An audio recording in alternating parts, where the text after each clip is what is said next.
Okay, bakunzi b'imbaraga TV, uyu munsi ibintu byahindutse, gusa byahindutse biba uburyohe kuko ubu ngubu twabazaniye ikindi kiganiro kizajya gikunda kubageraho kenshi cyane, aho tuzajya tugerageza kwegera abantu bamwe mu bastari, baba bakinnyi ba movie, abahanzi se cyangwa n'abandi mu buzima busanzwe. Ariko uyu munsi mu gutangira twabashije kwegera umwe mu bakinnyi bakina kuri channel yitwa Donex TV, aho yagaragaye muri movie yitwa ntago ari ngombwa ko nyivuga, araza kwivuga.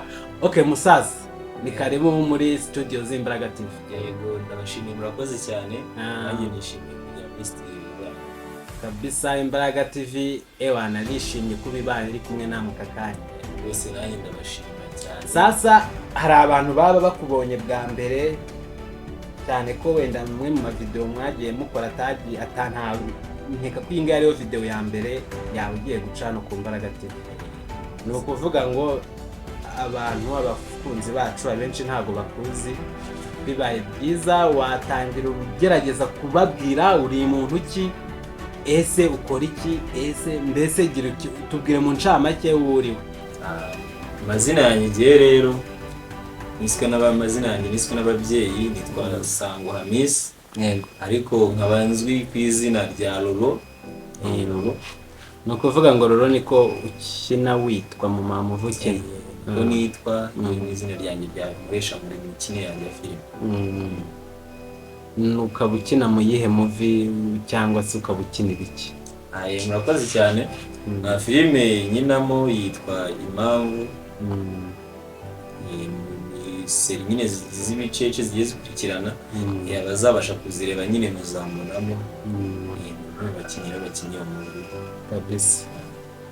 Ubwo ari nabwo dushaka kubwira n'abantu bari kudukurikira, tukanabashishikariza ko bagenda bakareba iyo mpamvu. Ese iyo mpamvu muri gukina muri make bibaye byiza watubwira incamake yayo, ukagerageza kutubwira ni movie bwoko kigamije iki, ku buryo wanayituma abantu bari kutwumbuka yo nayibakundisha cyangwa se ukayibangisha. Gira ikintu tubwira kuri iyo movie. Murakoze. Urebye iyo movie nziza cyane rwose, umuntu utarayireba ari mu gihombo gikomeye cyane. Yego, kubera ko urebye iyo movie nyine ni movie iri topic zayo n'izijyanye n'ubuzima busanzwe. Iryoheye ijisho rwose no kuyumva byose bimeze neza. Ariko nyine nkurikije aho nahereye nyine ngewe muri iyo filime, iyo movie ni ibintu bijyanye n'imiryango nyine no ku nkundo z'aka kanya uko bimeze, inkundo zo muri iyi minsi. Byo nyine urukundo rushobora gutwara abantu nk'abasazi, ugasanga bakoze amakosa rimwe na rimwe atari ngombwa. Nkaba nashishikariza abantu rero kuba bareba iyo movie nziza rwose irimo n'iyigisha icyarimwe. None iyo movie wowe nk'umukinnyi uyikinamo, ese ukina iyihe role? Njyewe nyina ni umugabo ukize utanga akazi nyine ku bandi. Hano ubundi biragaragara ko ushobora kuba ufitemo ku mafaranga. Nta muntu ujya wemera ko ayafite. Agatoto umuntu arakureba agahita abona ibintu ni neza. Nshobora kubimbwira gutyo rwose nkakana, ariko nyine ugiye bishimisha yakina muri umubosi. Iyo movie kabisa ndayikunze.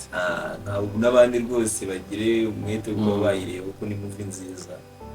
Okay, none se turetse wenda ibyo kuvuga ngo ukina mu movie, nta kindi kintu waba uzwiho cyangwa mu buzima busanzwe ushoboye ujye ukora wenda mu bintu bya entertainment? Ibindi sibyo ko nyine nanjye nkunda gushutinga, gupostinga amafoto meza, umutwe ngutwe, ariko nabikomeye biri nta byadanje. Yego, sasa rero musaza, ewana turabona kabisa mumeze neza. Ese ngiye ikibazo ndi kwibaza, hamwe abantu mukina movie y'amafilime, uru ruganda rwo gukina amafilime, uruganda rwo gukina movie, ese murubona mute? Mubona ibintu birimo biragenda biza? Ese n'amafaranga arimo araza? Ba subscribe ibintu bimeze bite? Umuntu bigenda cyangwa hari ibiburamo? Urebye ntabwo bimeze neza cyane, ariko kubera ko twabigiyemo tubikunze bituri ku mitima yacu yego ntabwo twacika intege nyine bitewe n'ibyo duhuriramo tugakora cyane kandi tuzabigeraho. ni ugukora cyane, cya mbere ni ugukora ibintu bikunze kandi tugakora byiza, mugakora byiza kabisa. Mwizere ko ibintu mukora n'ubundi ni byiza. yes n'ubundi ni byiza rwose, n'abatarabireba nabwiye ko ubu ngubu bari mu gihugu gikomeye. None mu mamuvi mukina ubundi bituzi ko za muvi cyane cyane nka bano bo mu bazungu usanga muvi umuntu akora muvi ugasanga ifite abaterankunga, usanga ifite abaterankunga, ufitemo abakire, harimo abantu bashoramo amafaranga, ba costume designer, mbese ibintu byinshi. None mwebwe muri muvi yanyu mukina mwaratangiye kubonamo abantu wenda babatera inkunga ku buryo mwagira cyangwa biracyaburamo? Aho ngaho rero ku bintu by'abaterankunga ntabwo abaterankunga ntibaraboneka cyangwa ntabwo mubashaka muri iyi turabakeneye rwose. nta muntu udakenera umuntu umutera inkunga. Inkunga turazikeneye ndetse n'iz'abadukurikirana ahubwo nabo inkunga zabo turazikeneye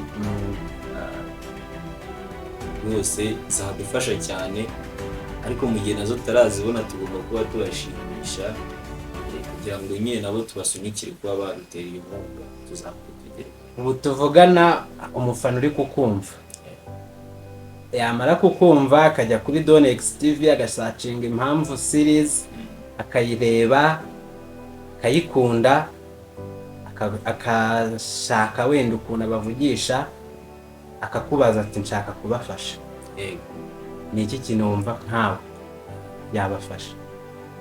Urebye hari akantu bakunda gukora muri kino gihugu cyacu, nyine ushobora kugenera umuntu ubufasha runaka uvuga ati niyemeje nyine kuba namufasha atera imbere mu byo akora, keretse afashe nimero yanjye ya telefone twakugana nyine amubwira n'ubundi buryo bundi ashobora kudufashamo aduhaye inkunga kandi ikomeye cyane. Follow, subscribe, na like, n'ibyo ngibyo byaba byiza nyine yaba afite n'imifungo akabamenyera. Rwose ni ibintu sasa rero mu gusoza nari nifuje yuko hari ikintu wabwira abafana bawe cyangwa bacu abadukurikira buri munsi, ndagira ngo ugire ikintu usoza ubabwira cyangwa se mu kimwe ubasaba. Ijambo ni iryawe. ikintu ngiye rero nabasaba buriya gukurikirana imikino nyarwanda rwose, turi abakinnyi beza kandi namwe nimuramuka mugiye kwicano zacu cyangwa mukareba byacu muzabona ko ari byiza. Burya baravuga ngo ujya gutera uburezi arabwibanza. Yego, gukunda cyane ibyo mu mahanga, gukunda iby'iwacu made in Rwanda, undi rwose ibivana iwacu, kandi tubifatanya dushyira hamwe tuzabigeraho cyane. Reka tugushimire, dushimire ubutumire bwacu twagutumiye yuko wemeye ukaza ugafata umwanya wawe ukigumya igihe ukaza kabisa. Turagushimiye kandi nizeye ko n'ubutane tuzagukenera tutazakubura. Rero rwose uzambura kandi nanjye ndabashimiye cyane. Bibaye na byiza kuza nyine nanjye baganiriza abafana bacu hirya no hino. Murakoze. Harya twavuganye angahera 50 yonyine 50 nzi mubarire 10 dore ngaruzuye